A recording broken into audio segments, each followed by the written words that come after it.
l'Internet par satellite et dispose de 7300 satellites actifs actuellement et prévoit augmenter sa flotte à 40 000 satellites dans l'espace d'ici la fin de la décennie. La Chine, elle, en 2024, a lancé un record de 263 satellites et envisage avec ses projets Tianfang et Guowang d'augmenter sa flotte à 43 000 satellites d'ici quelques années. La deuxième raison est la souveraineté économique. Lorsqu'on a ses propres satellites et qu'on maîtrise ses propres systèmes de commerce, une nouvelle colonisation est en cours actuellement et cette colonisation passe presque inaperçue par le grand public. C'est la colonisation de l'espace. Il s'agit ici d'une guerre silencieuse ou d'une guerre froide. On n'en parle presque pas, on entend des nouvelles mais on fait comme si de rien n'était.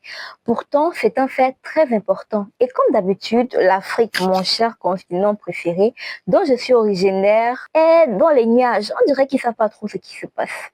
Eh bien, restez jusqu'à la fin de cette vidéo afin de bien connaître le sujet et comprendre les enjeux géopolitiques du moment en la matière.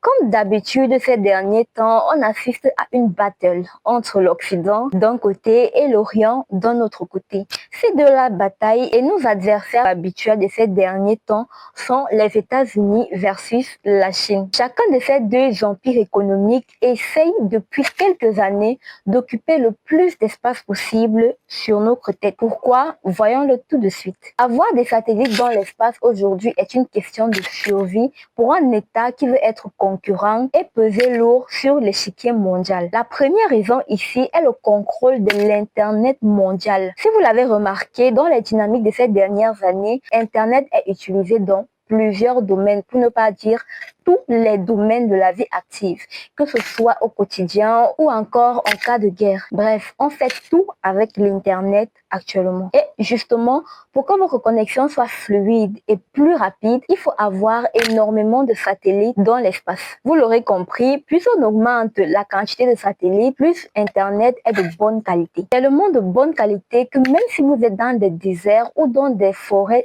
très denses, vous avez accès à l'Internet à l'infini. Starlink par SpaceX, qui sont des sociétés du grand multimillionnaire Elon Musk, est le leader mondial de l'Internet par satellite et dispose de 7300 satellites actifs actuellement et prévoit augmenter sa flotte à 40 000 satellites dans l'espace d'ici la fin de la décennie. La Chine, elle, en 2024, a lancé un record de 263 satellites et envisage avec ses projets Tianfang et Guowang d'augmenter sa flotte à 43 000 satellites d'ici quelques années. La deuxième raison est la souveraineté économique. Lorsqu'on a ses propres satellites et qu'on maîtrise ses propres systèmes de communication, on est moins dépendant de l'étranger. On a plus de liberté à prendre ses propres décisions sans contrainte. L'exemple frappant aujourd'hui est le cas de la Chine, qui malgré toutes les sanctions que les États-Unis ont imposées contre elle, arrive quand même à s'en sortir. Dans une précédente vidéo, par exemple, je vous expliquais le cas de Huawei,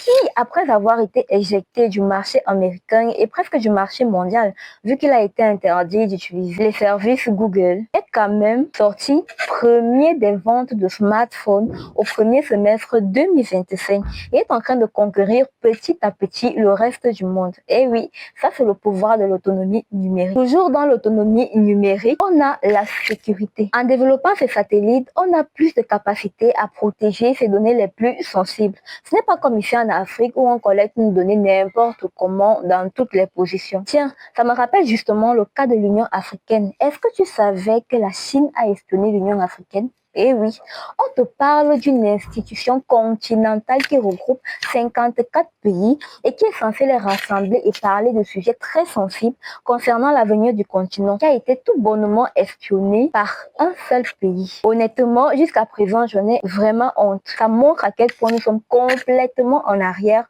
en termes de développement. Passons à la troisième raison, la supériorité militaire et géopolitique. En effet, plus on a des satellites dans l'espace, plus il est difficile à l'ennemi de nous neutraliser. On parle aujourd'hui de bouclier numérique. Plus j'ai des satellites et moins je suis vulnérable aux coupures de communication. Mon ennemi peut chercher à couper mes communications, mais si j'ai des satellites relais à chaque fois, il est difficile pour lui de me combattre efficacement de ce côté-là. Aussi, tout le monde est au courant de l'importance des drones grâce à la guerre en Ukraine notamment. Les drones sont très importants afin de cibler des zones et d'attaquer de manière efficace avec des missiles. On se souvient de l'événement récent entre la Russie et l'Ukraine il y a de cela, je crois, un mois par là, où la Russie a réussi à intercepter environ 100 missiles lancés par les Ukrainiens vers la Russie. En quelques minutes, la Russie a pu localiser les missiles et les détruire avant qu'ils n'atteignent leur cible. Toujours dans le cadre géopolitique, avoir des satellites en grande quantité vous permet d'avoir tous les avantages cités précédemment, mais également vous permet d'avoir un poids énorme dans les négociations. Vous avez une monnaie d'échange et vous avez la possibilité de mettre la pression sur d'autres États. On va ici encore citer le cas de l'Ukraine, vu que c'est d'actualité en ce moment. Vous avez bien vu que pour pouvoir garder les communications durant la guerre entre l'Ukraine et la Russie actuelle, l'Ukraine a dû faire appel à Elon Musk et à son entreprise Starlink. Tous ces services n'étaient pas gratuits. Et oui, aujourd'hui, les États-Unis négocient des minerais en échange de cette aide, entre guillemets, et des minerais d'une importance stratégique qui permettront aux États-Unis d'être encore plus puissants. La quatrième raison qui englobe un peu tout ce que j'ai cité précédemment, c'est le leadership économique. Pour information, le marché est énorme et colossal. Et actuellement, Starlink et les entreprises chinoises n'arrivent pas à combler le manque qu'il y a. Et donc, plus on offre des services, plus on se fait énormément d'argent. Figurez-vous que Starlink, avec son projet de satellite actuel, prévoit un chiffre d'affaires de pas moins de 12 milliards de dollars rien qu'en 2025. Starlink n'arrive à couvrir que 5 millions d'utilisateurs sur 125 pays. Donc, avec l'arrivée de nouveaux concurrents et le déploiement de ce service-là partout dans le monde, on va pouvoir servir l'Amérique, l'Asie et l'Afrique. Franchement, s'il n'y avait pas Starlink, je ne sais pas comment certains créateurs de contenu arriveraient à s'en sortir. Parlons des satellites qui se trouvent dans l'espace. Il faut comprendre que plus un satellite est proche de la Terre, plus les communications sont fluides et de bonne qualité et moins cela coûte en investissement. Donc, toutes ces entreprises-là se disputent l'orbite basse. Et puisque cette orbite basse-là est limitée, il faut prendre de l'avance. Donc, il faut mettre des satellites, imbriquer des satellites dans l'espace de manière à occuper le plus de volume possible et empêcher à son concurrent d'y ajouter d'autres de ses satellites. C'est donc la guerre. C'est un peu comme chez nous ici en Afrique où tout le monde se bat pour avoir les hectares de terrain. La Terre n'est pas illimitée, la Terre n'est pas infinie. Du coup, plus j'achète les terrains, plus j'ai du pouvoir.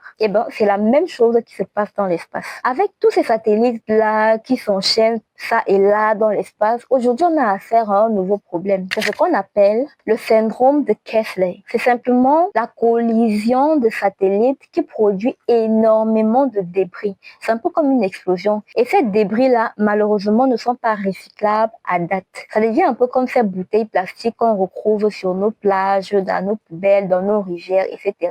C'est affreux à voir et ça crée de la pollution spatiale. Avec nos deux guerriers qui sont les États-Unis et la Chine qui sont en pleine bataille, l'Europe va également entrer dans la danse, en lançant elle aussi ses satellites dans l'espace. Pour rappel, je vous ai dénombré 4 bonnes raisons pour lesquelles les satellites sont de plus en plus nombreuses dans l'espace.